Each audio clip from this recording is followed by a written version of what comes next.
Right. Oh, oh, sure. It's Collection. Yeah. that's, that's Okay. Yeah, that looks right.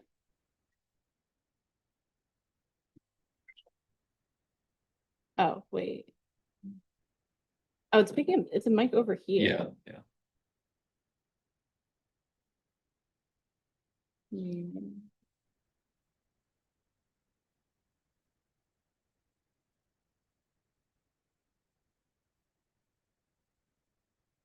Well, if this one works.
I mean, to stand over there to see, make sure this is. Ooh, that's exciting. I don't know. So what's up in the sky today? Let's just 1 second, Liz. Oh wait. I think it's still picking up here. Yeah. See, Professor. There's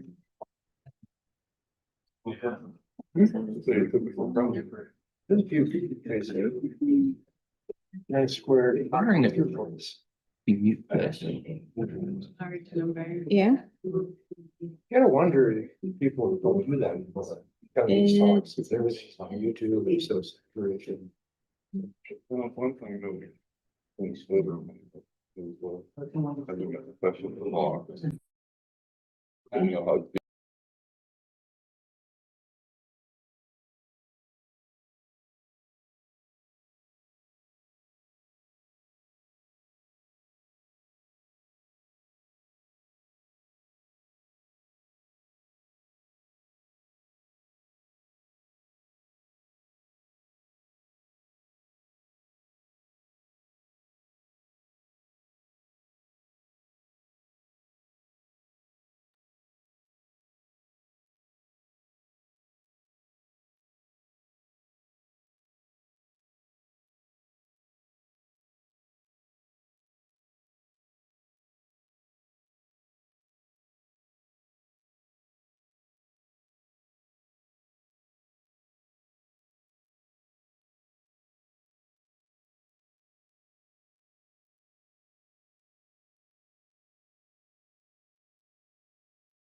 So What is the raffle project?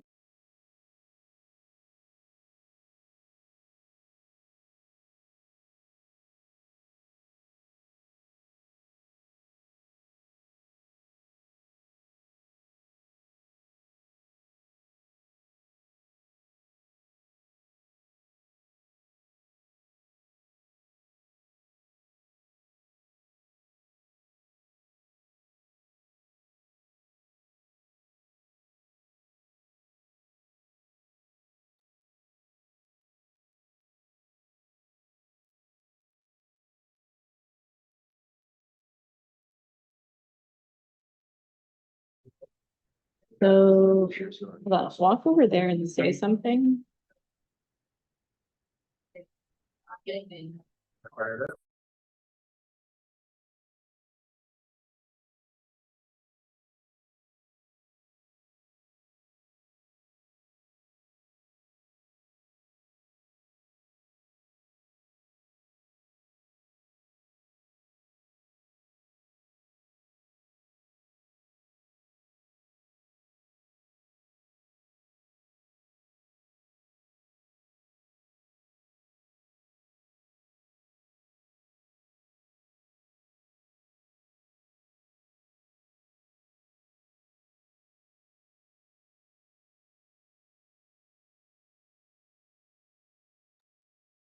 Um, yeah, I don't.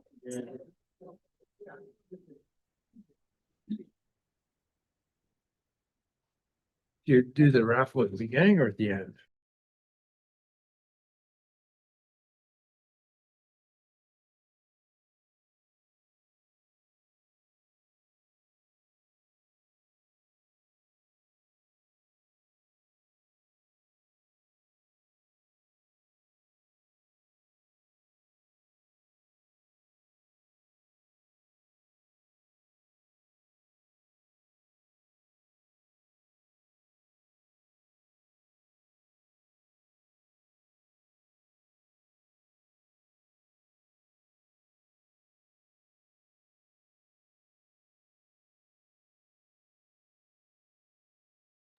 This is a feature, a mountain on Mars that's so big that we can see it here on the Earth. They knew about this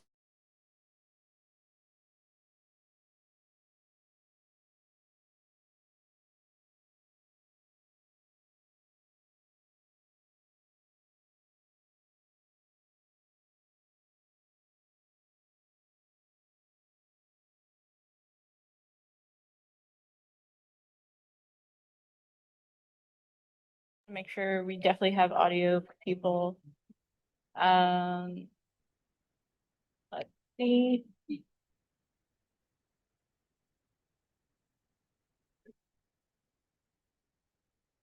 Oh, Everybody. okay, I think it's.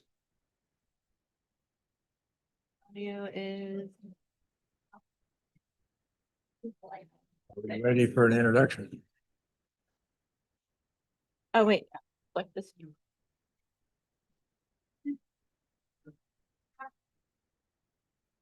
Yeah, it just won't project to the room, Okay, so we can just mention, might just need to talk a little bit. This This is one my, seems like- my teaching. yeah, this one seems like it's on. As long as I don't blow everybody else out. No, it's like. Ready for the introduction? Yeah, it's us. How do I get this on? Am I going wrong?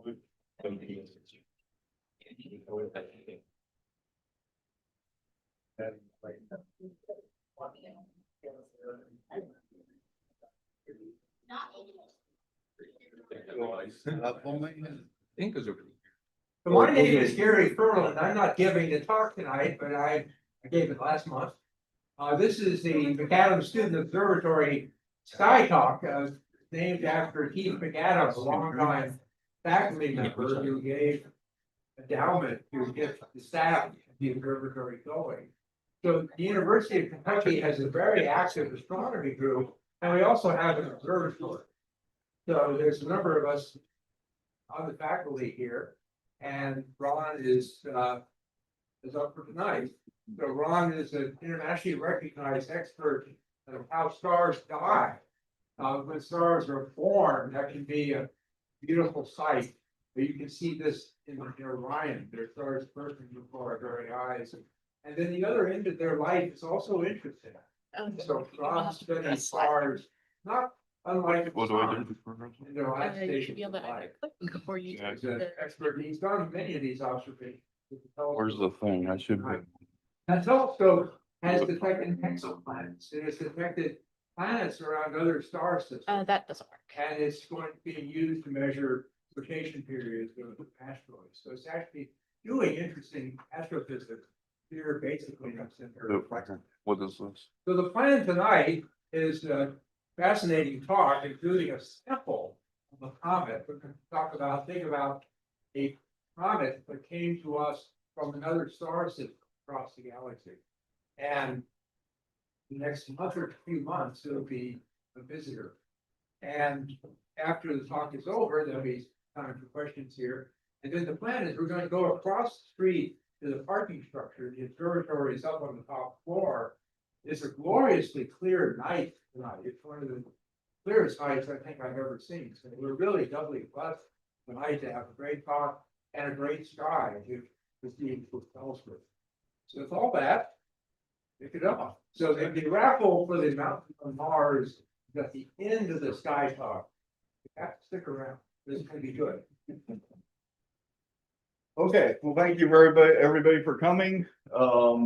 This is a very topical current type talk. We currently have a interstellar visitor passing through the solar system. It's called 3I/Atlas. The 3I part stands for third interstellar object. There's been two before this that have been recognized. And what I want to talk about, so the things I'm going to, just to warn you ahead of time, the things I'm talking about it's ongoing research, okay? There's observations being taken of this as we speak. Comets change as they move past the sun. So the things I'm telling you right now is what the sort of preliminary things that they found out about this comet. It'll probably change. There'll probably be new things as it moves past the sun. So let me get started here. This is actually, I just put a few images on the title slide. So this is 3I Atlas. This image shows the orbit, which we're going to look at in some detail here tonight. This is actually Atlas, the Atlas telescope that discovered it, which I'll talk about. This is an image from the James Webb Space Telescope taken on August 6th. So just a little over a month or so ago. And this is the star field where it was discovered on July 1st, 2025. It was in the direction of Sagittarius, so there are a zillion stars here. So we'll take a look at some of this. Okay, so tonight, the topics I want to cover are, I want to just give you an introduction about the discovery of 3I Atlas. I want to spend just a little bit of time talking about what a comet is, so that you get an understanding of what a comet is, since this is a comet. Then the meat of the talk, kind of in the middle, will be some characteristics of 3I Atlas that we know currently, at least. Then I'm going to not spend a whole lot of time on this, but I will discuss for a few minutes this idea that it's an interstellar spaceship, which I was shocked as in the last week as I was preparing this talk, because I wanted to find different things for the talk. And if you Google 3I/Atlas, you find a lot about the interstellar spaceship. Okay, there's a lot there. So we'll talk a little bit about that. And then I just want to end with what's the future of this field of study, ISOs, because this is going to be a very active field for years to come. We're just this is just the beginning, and it's really exciting. Okay, so let me start out with the discovery. Like I said, so Atlas, the Atlas stands for Asteroid Terrestrial Impact Last Alert System. So it's a little scary, the last part there, Last Alert System. So there are a network of telescopes. One is in Hawaii, one's in South Africa, this one is in Chile. They monitor the sky every single night, so they do observations of the entire night sky every single night, and they're looking for objects that are moving, especially what they're really worried about are near-Earth asteroids that may end up colliding with the Earth. Okay, so these are robotic telescopes that just keep pointing. They cover the entire sky all night long. And on July 1st, this telescope in Chile discovered this. So right here it is, that little teeny dot. And I'm going to show you, let me show you this animation. Hopefully it'll pick up.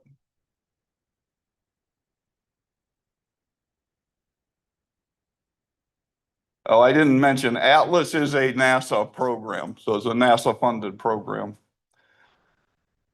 So here you can see the motion. So these are the images in which it was found.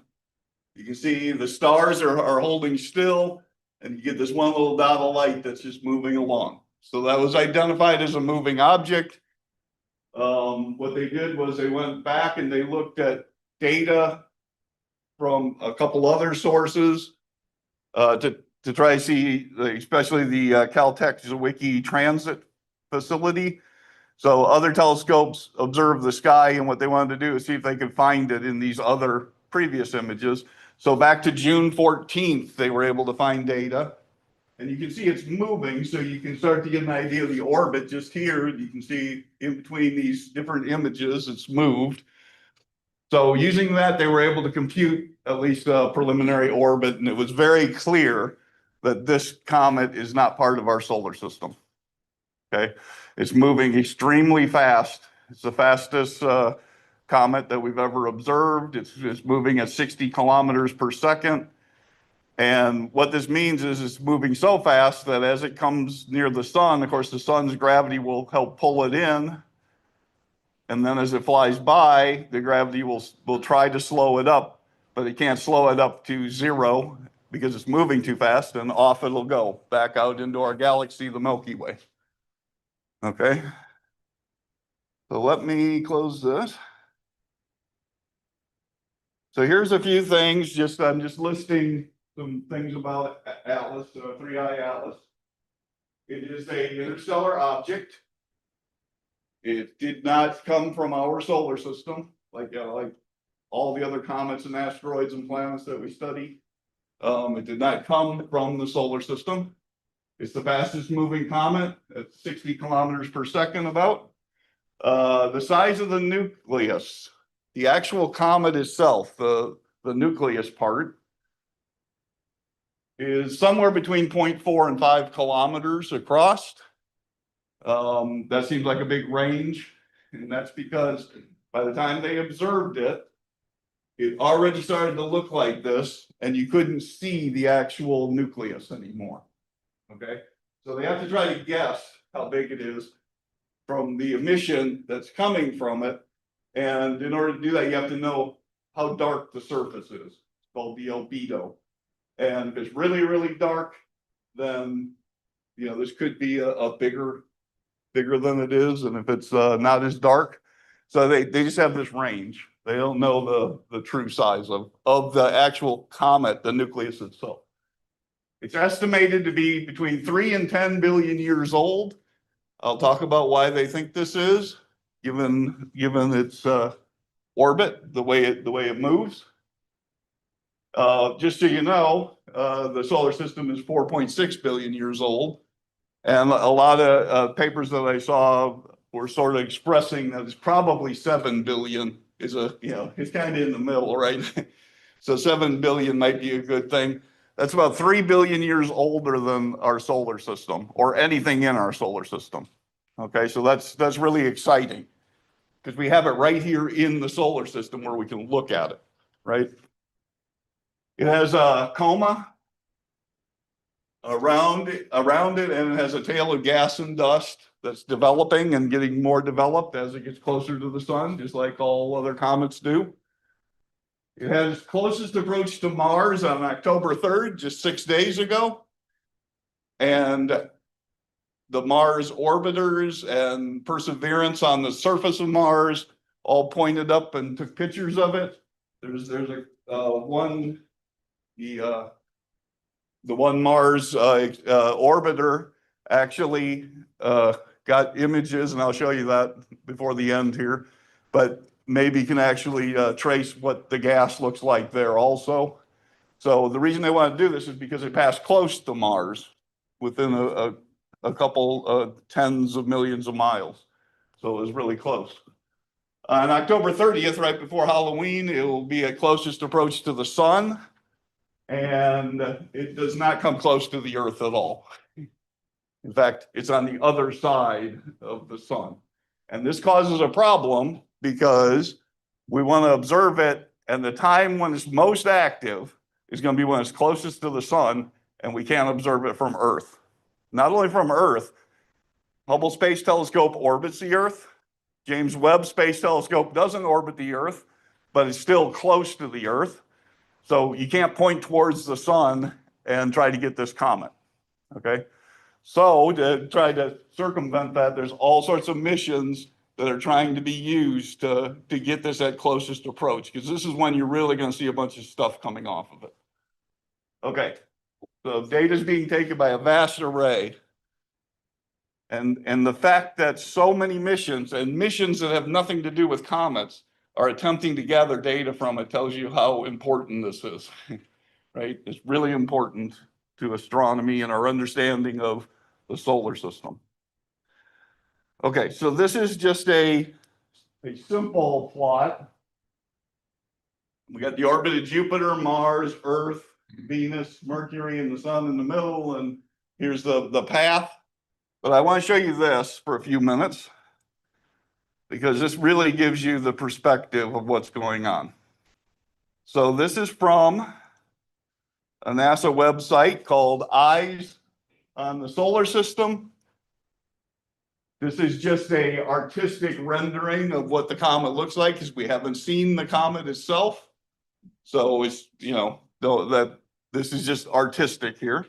But we can move out. Let me move out. At some point here, they stick the the coma on it and the tail. And let me get out farther.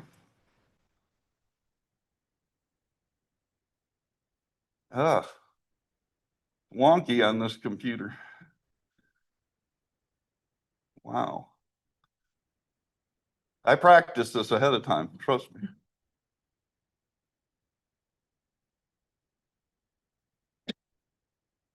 I want to get around to the other side. There we go. That's what I want. All right. Actually, I flipped it upside down. See, I practiced, so I want to do it the way oh, well, it's okay. All right, so here is the comet coming in. And we have the orbit of Mars. So I can zoom in here. Here is Atlas right here. Currently, this is tonight. This is right now. This is real time of its position.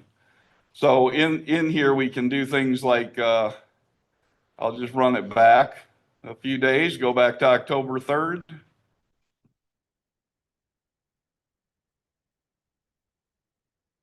And we can see it approaching Mars there. Okay, I missed October 3rd, but so it gets close to Mars, right? Now, a nice feature of this is that we can tilt this. And if I zoom out just a bit more, yeah, it's upside down. We can see the orbit as it's coming in. So right here, this is the comet coming in. And this is the plane of the solar system. So the plane of the solar system's like this. I actually got it flipped upside down right now, but it's like this and it's coming in at an angle of 5 degrees. So it's almost coming in the plane of the solar system. Okay.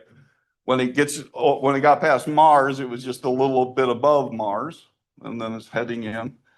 So we can zoom in some more here, and I'll let this go forward in time.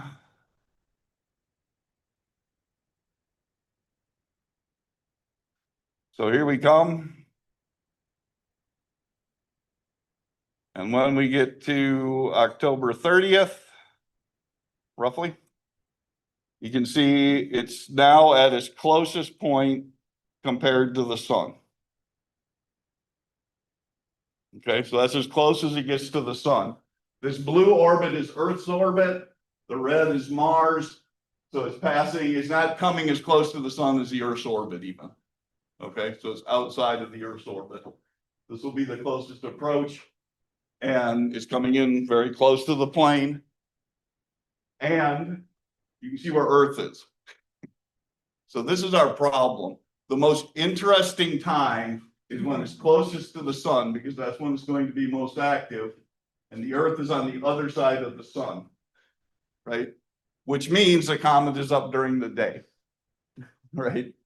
So it's in a bad position in terms of observing, at least from Earth, but it's not in a bad position for some spacecraft, at least. Okay, so I can continue this. I'll just continue it on a little bit. You can see it will leave. There's crossing Mars orbit again. The Earth is coming around. So we'll be able to observe it at this point. And then it's heading and it's going to come very close to Jupiter here.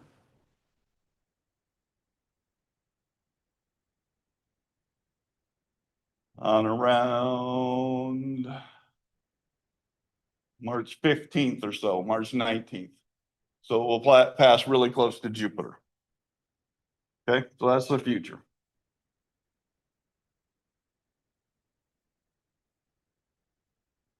So this is computed because they were able to find, and now we got it even better because, you know, there's lots of observations, so you can see how it's moving and you can compute its orbit. Notice that it's not really a very good orbit because it comes in and it bends a little bit due to the sun's gravity, but something in orbit would come in and circle around and go back out again, right? So it's moving way too fast for that. It's on what's known as a hyperbolic orbit, which means that it's never coming back. Okay, oops, didn't mean to do that.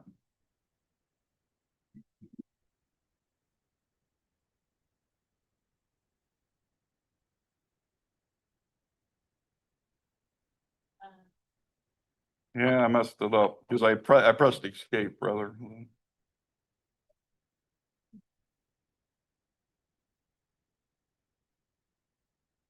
Okay.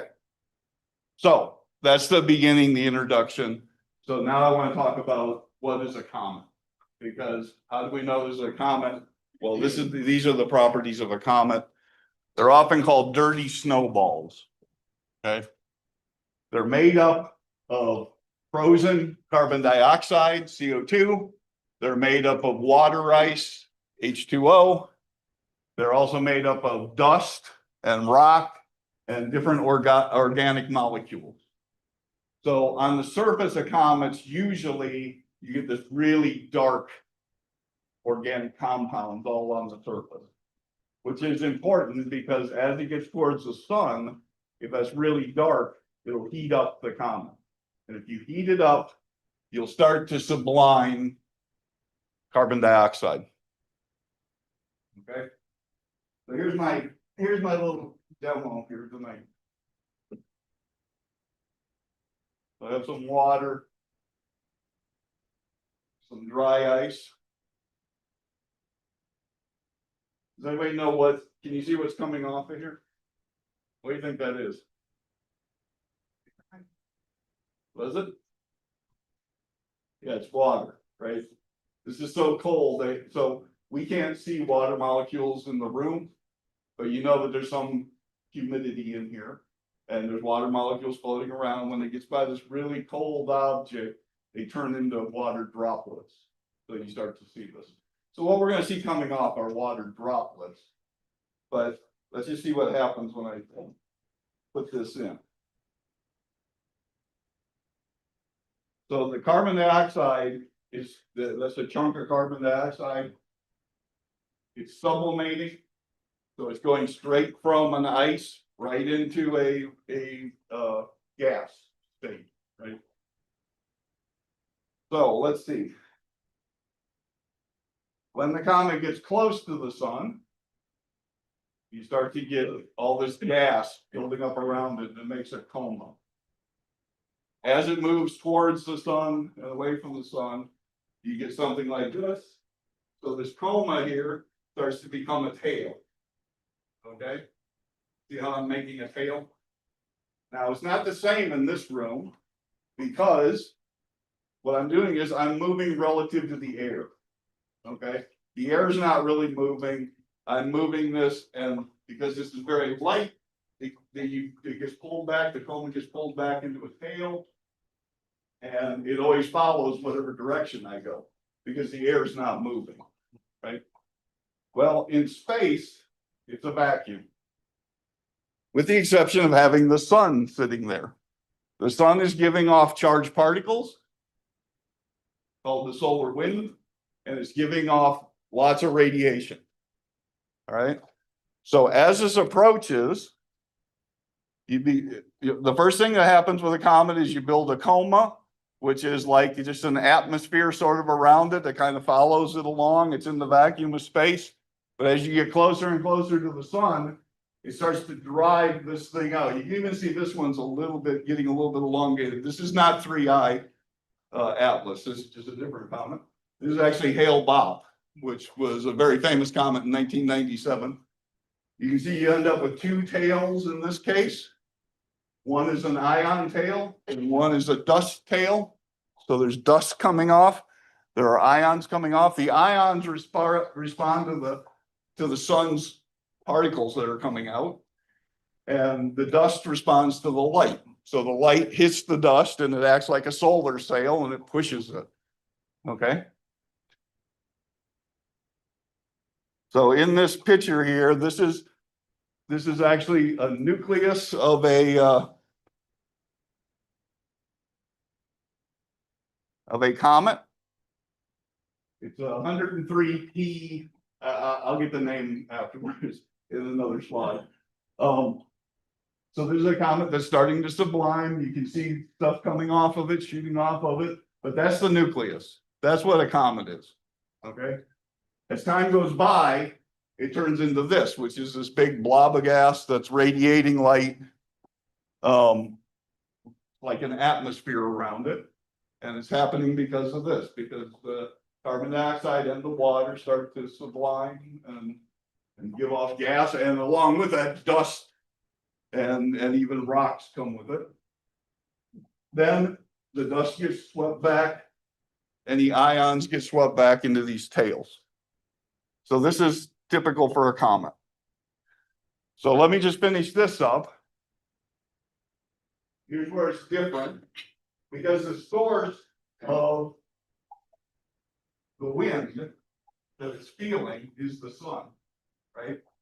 So when the comet comes in, it looks like you'd expect it's moving along. As it moves, it has the tail behind it. But when they go around the sun and start heading out, the tail precedes it. It's ahead of it. It's not dragging behind, which we don't usually see here in the room, right? I mean, if you see something like, we're used to this, the tail being behind it all the time, whichever direction you move. But that's because there's air here that's not moving, and I'm moving through the air. Here, all the wind source is coming from the sun. So that means that this is the way the comet goes. All right, let me ask you this question. In this Hale-Bopp picture, where's the sun?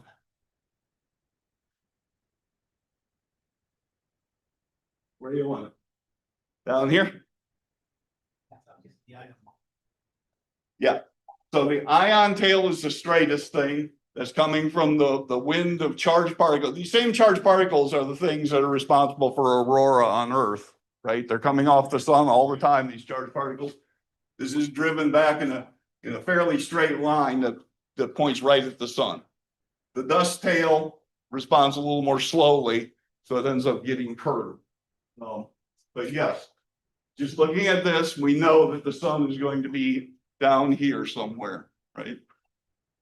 And causing the tail. Can I ask a quick question? Yeah. You're still on that.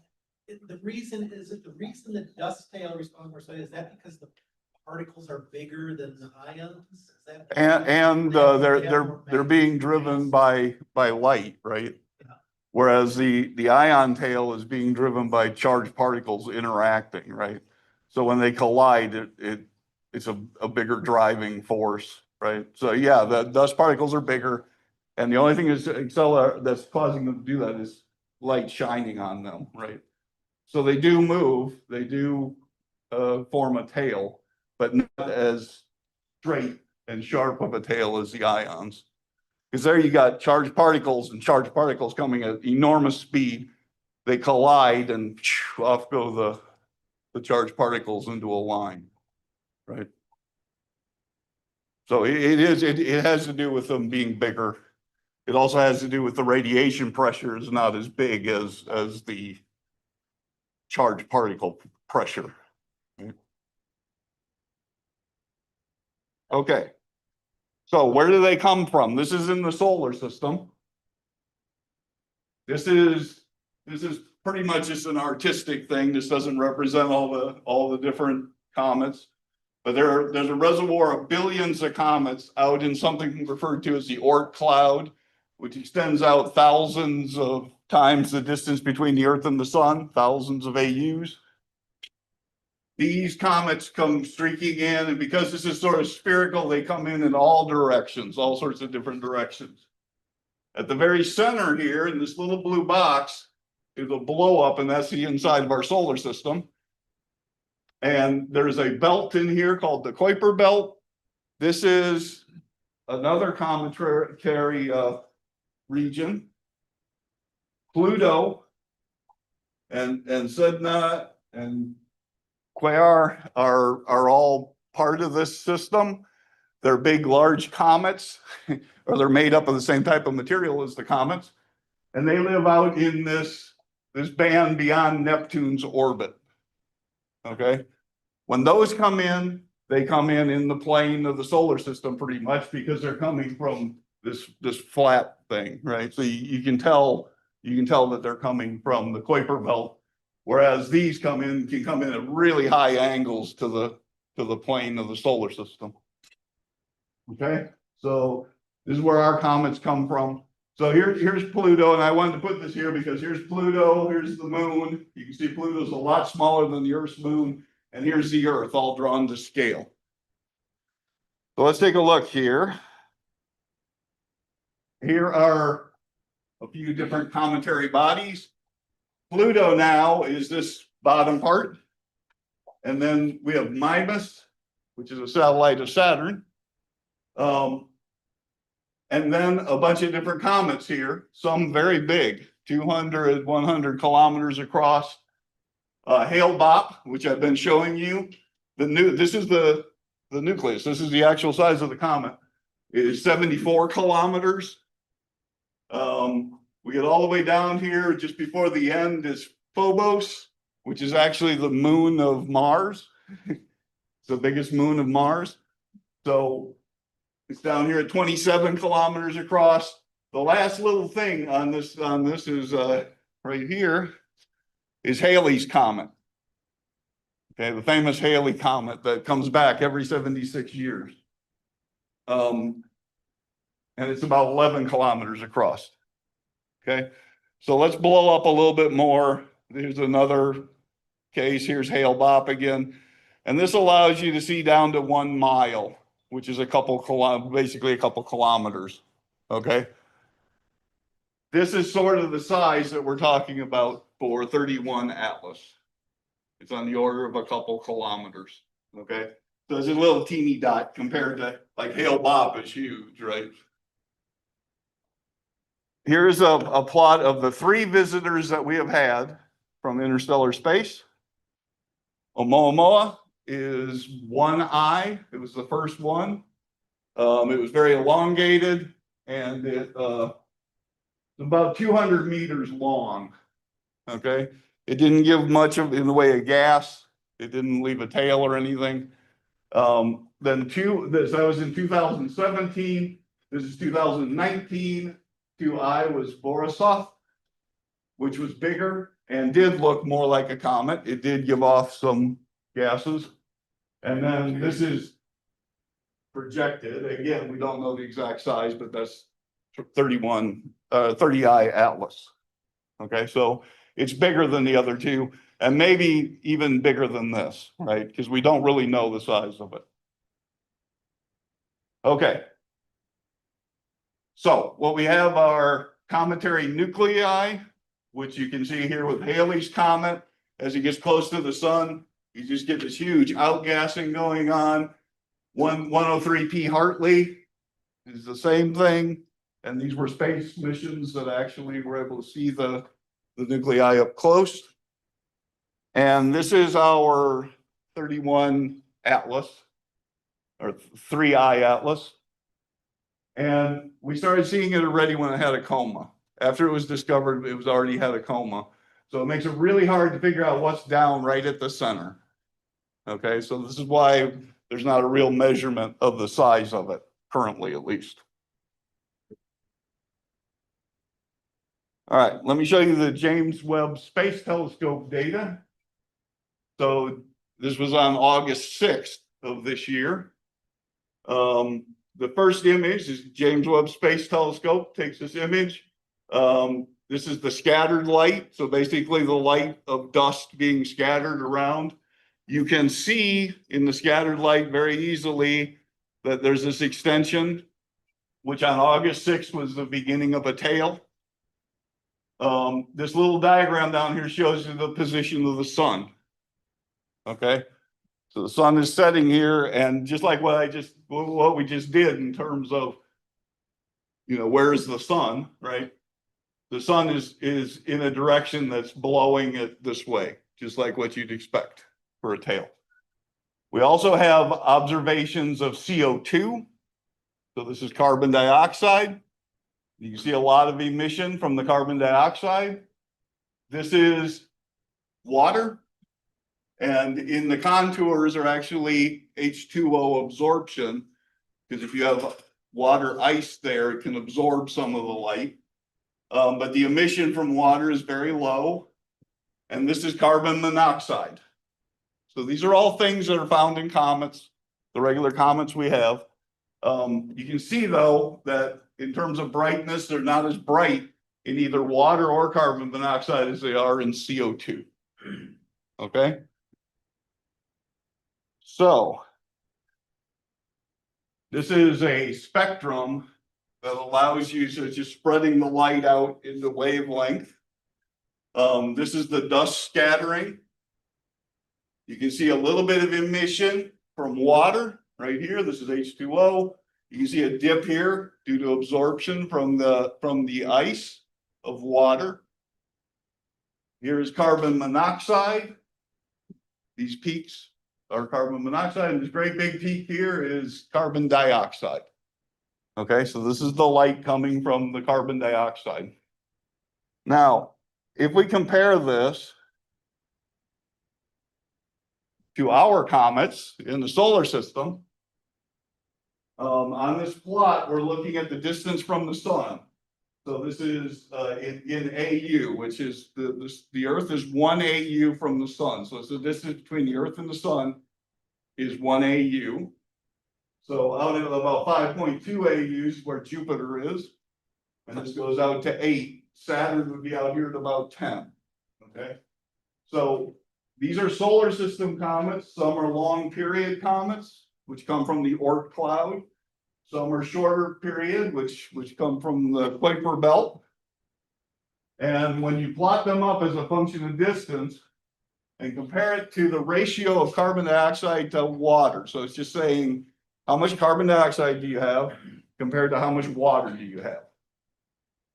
Usually, especially when you get within 3 AU of the sun, so 3 times farther than the Earth is from the sun, we drop down here where water dominates everything. So what this is showing right here is a logarithmic plot, but at 10 to the 0, that's equal to 1. So that means there's the same amount of carbon dioxide as there is water at this line here. Okay. So most of these comets are much more water dominated. You can see our friend 3I Atlas is carbon dioxide dominated at this same distance, right? So that's different. That's a big difference. We don't really see that in our solar system. It's giving off a lot more carbon dioxide than it is water. Okay. Most of our comets would give off more water than they give off carbon dioxide. Okay. Everybody good? So let me just highlight some of the differences here between our comets. So we have this high CO2 to H2O ratio. So in other words, there's a lot more carbon dioxide than there is water in this comet. Okay. An explanation for this, at least, and remember, all this is preliminary, okay? Because this thing's going to pass by the sun and it's going to start throwing off a bunch of other stuff, right? And maybe a lot of these results will go away. For instance, maybe as it gets close, it'll rapidly come down here and join the rest of these guys, because all of a sudden now you hit a water reservoir underneath the surface and psh, out it comes, right? So this is still preliminary. But one explanation could be that the carbon dioxide, if the comet formed far enough away from its parent star, it could be beyond what was known as the carbon dioxide frost line. So that means that if you have free carbon dioxide and you're too close to the star, it'll be gas. It'll be gaseous. If you move far enough away, if the temperatures will be cold enough that you can actually form solid carbon dioxide. Okay. Most of our comets formed probably within a region inside of where the carbon dioxide frost line is. So this could be why it has more. That's a possibility. We don't know because it's not part of our solar system, right? It's a stranger to our solar system. So far, at least, we've seen that there's been nickel emission. So you can see the element nickel coming out. This happens a lot in comets, okay? As this stuff comes up, well, one of the things that comes out is nickel, okay? But, sorry. I forgot to turn my ringer on. But it's always accompanied by iron. So nickel and iron kind of go hand in hand, and they can't find any iron emission at all. So that's very unusual. That's not like the solar system comets. One thought is that it could be that there is iron in it, there probably is, down deeper inside. And the nickel might be combining into a compound that's called nickel tetracarbonyl. Okay, this is a volatile chemical. So if you heat it up a little bit, it breaks apart and you get nickel and carbon. Okay, so this is a possibility. Nobody knows the answer yet. I'm not going to go into detail because it's too hard to explain all the polarization. I don't want to do that in this talk. But when you shine light onto a metal surface of some kind, the light becomes polarized. That's why you have like polarized sunglasses, and they get rid of glare. So if the sun shines on the hood of your car, it becomes polarized. The polarized sunglasses remove the polarized light and all the glare goes away. Well, this is a negative polarization, which suggests that the dust particles that we're seeing in it might be magnesium rich. This is what I find anyway in reading about this. So that's different. This is also different than but it might be because of higher magnesium. So the solar system, you don't see this happening. There also seems to be a little bit less carbon monoxide and diatomic carbon, which is just C2, two carbon atoms hooked together. Usually you see that, or lots of times you see a lot of that, and there's not a lot in this, but it may be changing. Here is a comet. Notice the very green color. This is a comet that's releasing diatomic carbon. When diatomic carbon releases light, that's green. Okay, so it gives the comet a very green looking color. And there have been some observations. This was actually by amateurs. They did it during a lunar eclipse. So the last lunar eclipse. But you can see, at least here, this hasn't been confirmed, but you can see that it has a very greenish tint. So it could be the case that the diatomic carbon is starting to leave the comet now. So I think the main point I want to make is that there's going to be changes, right? As it gets close to the sun, more stuff will come out.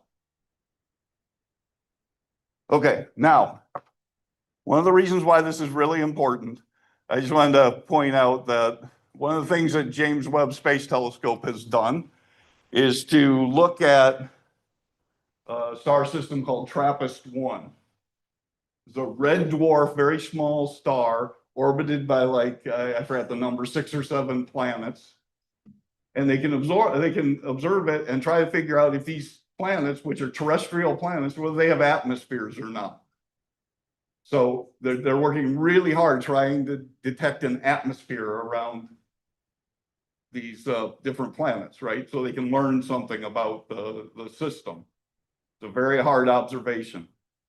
Here, we have somebody coming in and they're basically spilling their guts all over our solar system, right? So now we can point telescopes at this and measure it easily, right? What's coming out of the comet. Okay, so just to wrap up the orbital things. So again, this would be one of our comets in the solar system. They go on elliptical orbits. But notice they come down, they go fast around the sun, and then they go back out and they basically stop and turn around and go back down again. That's what it means to be in an orbit. All the interstellar comets come in very fast. They do get deflected a little bit by the sun. So the path is deflected a bit here. coming in like this, so there is a bit of a deflection, but it's not gonna stop and go around the sun, okay? So these are definitely interstellar objects. Now, when we know the orbit, we can do things like this. So we know the orbit, and all you have to do is say, this is how it moves, this is what we see. Can we just project it backwards and forwards in time as it goes around the Milky Way? Which we can do. Okay, so here, this is a artistic impression of what the Milky Way looks like. We have a central bar, we have spiral arms. We can't take pictures of the Milky Way this way because we're inside the Milky Way, right? But we can do measurements that show that we have spiral arms and that there's a bar. So even from the inside, we can figure that out. This is the orbit sort of in the plane of the galaxy that they projected for 3I Atlas. Okay, so it's just moving around in these orbits. Red to yellow means when it passes the sun. But what I want to really show you is this. This is the vertical part of the orbit. Okay, so this is looking at the galaxy edge on. What you can see here, there's gas and dust in a very, very thin plane in the Milky Way. That's where the young stars are. That's where the stars that are forming are, because they form out of gas and dust. Okay, so if the gas and dust is in a very thin plane like this, that's where the really young star systems are going to be also. Okay, as stars age, they interact with the galaxy, they interact with big clouds of gas, they interact with spiral arms as they pass through them. They interact with the ball or the bar there in the middle of the galaxy, affects them in some ways. And the result is, as a stellar population gets older and older, it starts to move up from the plane. Okay, so it starts out in this really thin plane and then it moves up as a star gets older. Okay, and it's from scattering of different objects in the Milky Way. So if you look at the orbit here, this glow of stars, you can see that it's not confined to the very thin part of the gas and dust disk. It's actually higher than that. This is why they think they can age date it to about 7 billion years. Okay. So again, it's just a statistical method. You just say these older stars tend to be at higher elevations above the disk and below the disk, and that's where this thing's coming from.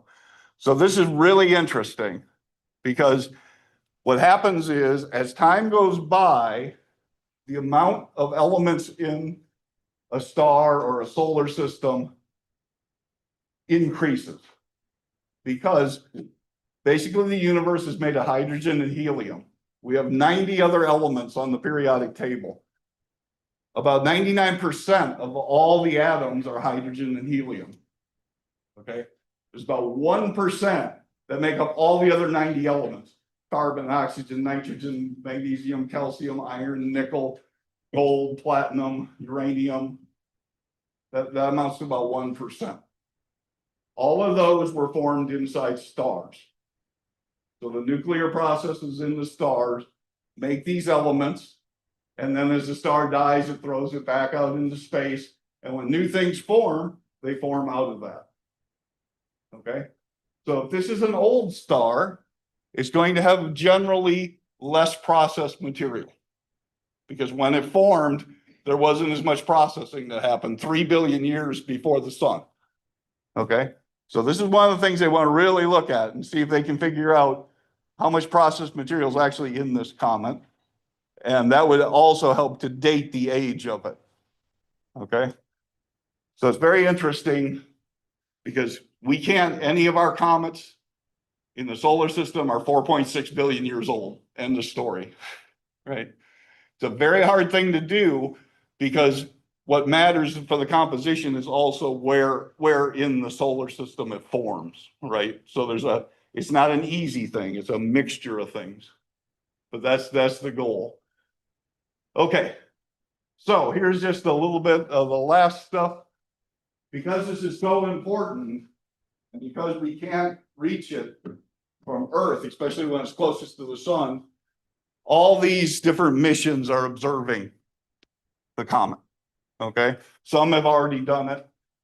Mars Express and ExoMars Trace Gas Orbiter got it when it came close by Saturn. Like I said, we can't observe it right now because the sun's in the way. The Hubble and James Webb, they did their observations earlier on, and they will continue later once it gets past the sun and they can see it again. And then we have all these different missions. Psyche is a mission to asteroids. JUICE is a European Space Agency mission to the icy moons of Jupiter. You could actually see them on when I did the model, and you can see they showed where the different satellites are. So these are all in different positions where they can get some observations at least. SOHO and the Parker Solar Probe are near the sun, so they're going to try to get observations as it passes closest to the sun. So all these things mixed together are happening. And what's really amazing to me is that Perseverance and Curiosity, Mars Express is an orbiter that's photographing the surface of Mars. That's what they were built to do. Okay. But yet they've managed to pull this together where they're taking these different spacecraft, turning them and looking at this comet. And they're not built to do that, right? So it's pretty impressive, I think. And it's not just NASA, it's also the European Space Agency all joining in to try to get observations. That just shows you how important it is. Today, this was released by ExoMars TGO. Here's the comet. You can see a little bit of coma around it. You can see a little bit of a tail. So this is an orbit around Mars. They pointed it at the comet. And they haven't said yet, this is supposed to be able to measure trace gases. So whether it was bright enough to be able to do that or not, we'll see. But at least in the images, you can see it. There it is, moving along.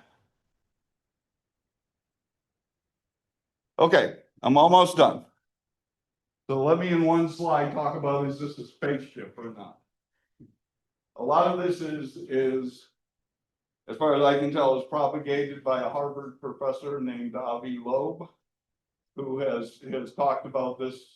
He thought Oumuamua may have been a spacecraft. So I just want to go through why he thinks, it's mostly his ideas. There might be some other people mixed in, but here's the idea. One, probabilistically, it's highly unlikely that this could come in at 5 degrees relative to the plane of our orbit. Okay? Very unlikely. It's improbable that this thing is so big. I showed you the pictures. It was the smallest one, right? But it's improbable that this is so big. The chemical signature is different than the solar system comets, which he expresses as this probably isn't a comet then, right? Now, what this is this is what people get excited about. If it was exactly the same as the solar system comets, we'd be like, well, okay, it's the same. But here, it's different. And we want to know what those differences are. That makes it exciting because we want to see what it's like in other solar systems. It passes close to Mars and Jupiter, which is exactly what you'd do with a space probe if you were sending it and you wanted to explore our planets.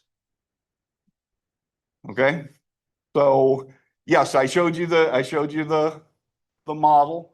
You saw it go past Mars, it goes past Jupiter, and it's in the plane of the solar system. So if you were sending a probe somewhere, this is probably what you'd want to do. Okay. And this one, I just saw recently. In 1977, it passed close, at least in sky location, to where the WOW signal was. All right. So let me take these one at a time. It's improbable that it comes in at 5 degrees.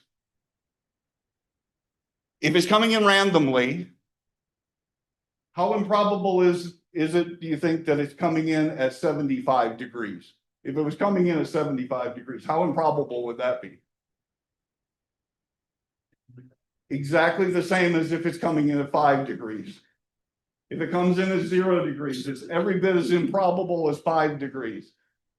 10 degrees, 15, you pick your angle. Every single angle is just as improbable as any of the others.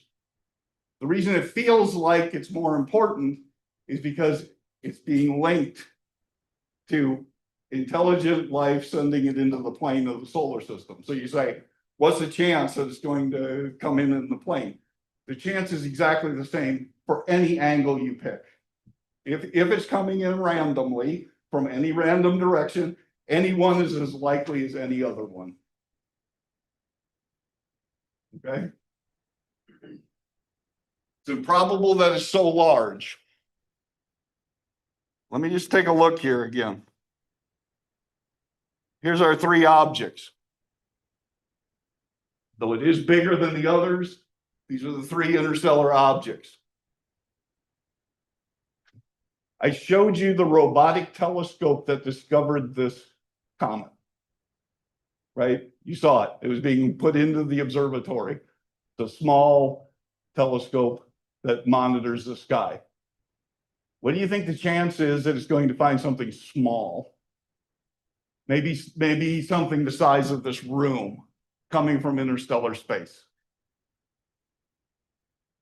It can't. You can't observe. The reason we're finding big things is exactly because that's the only things we can measure. Okay? It's true. There should be boulder-sized objects, and they probably are, passing through our solar system all the time. We're oblivious. We can't see them. Okay? So, yes, it's big. It's big. The point was, you should expect a bunch of small things and not a big thing. The other thing is, we're talking about 3 objects. One of them happens to be kind of big. If you're drawing it from a sample where there's a lot of little things, yeah, there should be a lot more little things, but we can't detect them. So of course we're going to detect big things, right? It's a selection bias.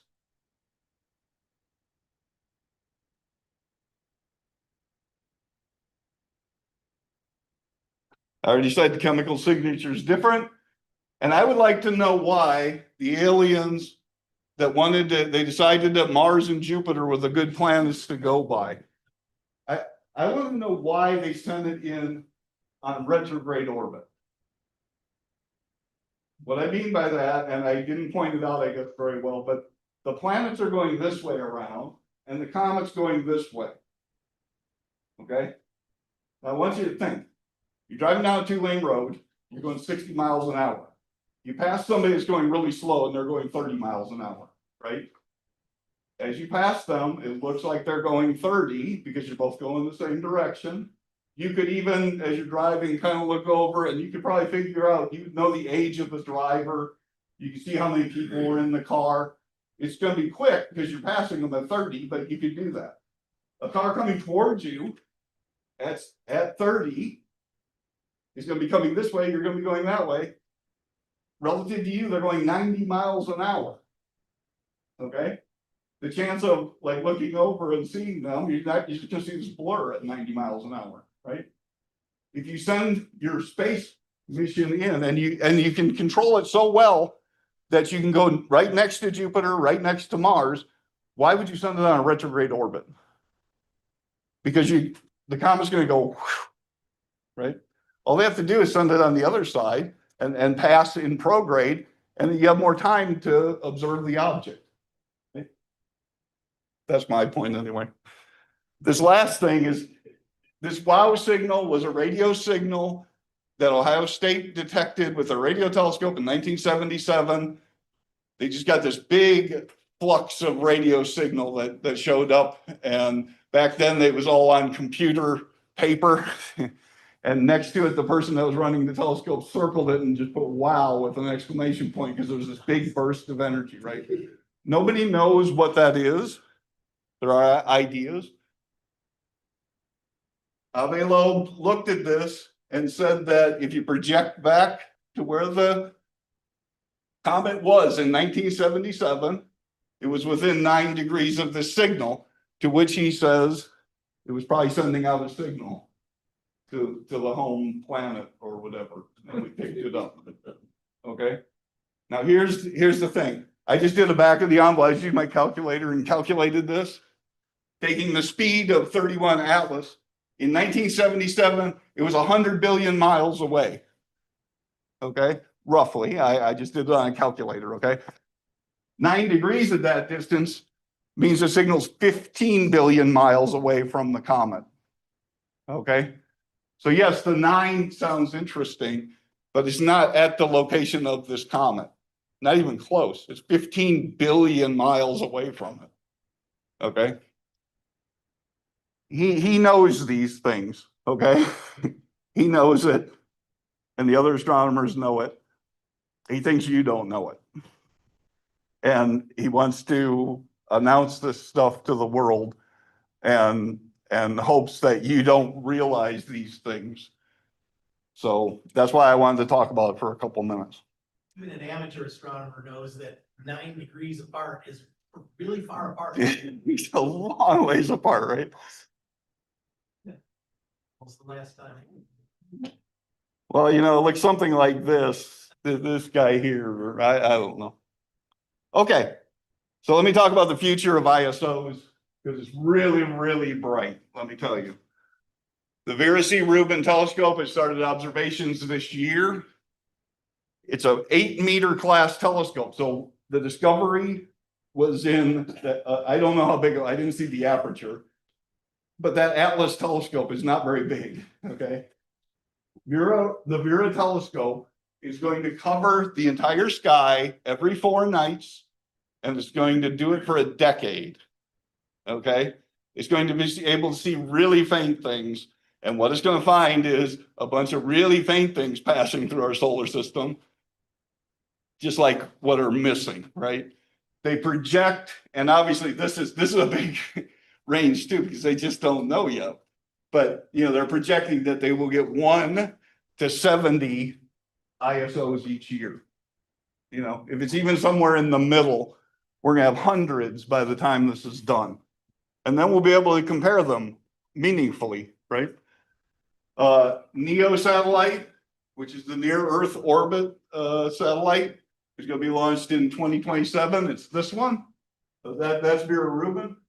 It's this one. It's going to scan the skies also for near Earth objects, and it will find a bunch of these probably also. And then what's really cool here, ESA, which is European Space Agency, is launching a Comet interceptor in 2029. Now they say that they probably couldn't catch 3I Atlas, but what they're going to do is they're going to put it in a parking orbit around the Earth, and when they want to visit some comet that's on its way in, they will do some orbits and maneuvers, and they'll go and visit the comet. That's the idea. This one's probably moving too fast, and they don't know if they can do ISOs, but in the future they expect that they'll be able to do ISOs. So somebody gets a long ways away, they send the spaceship, and we'll be able to go rendezvous with it. So this is the beginning of that. This is what's happening just in the next 5 years. And it's going to be stupendous. Okay. So I think that's it. Do you have any questions for me?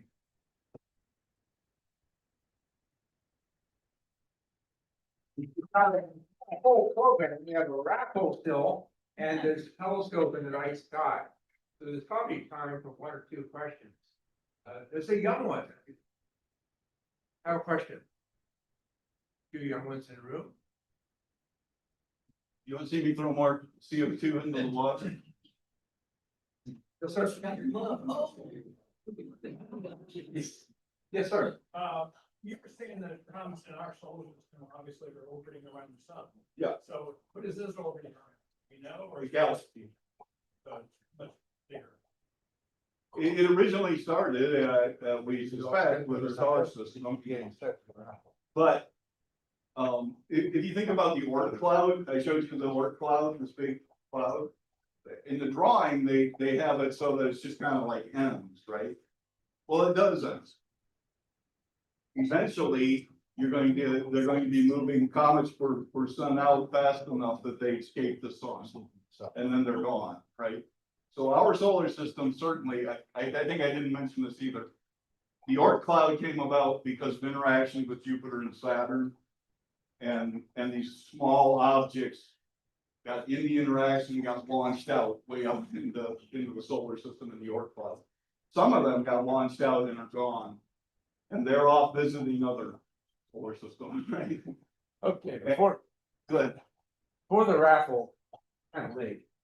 Before the raffle, does anybody else need a raffle? We're giving away a 3D printed Back there. portion of the Mars surface. If anyone is interested, put your hand up and put up, I'll come around. How many numbers on the raffle wheel?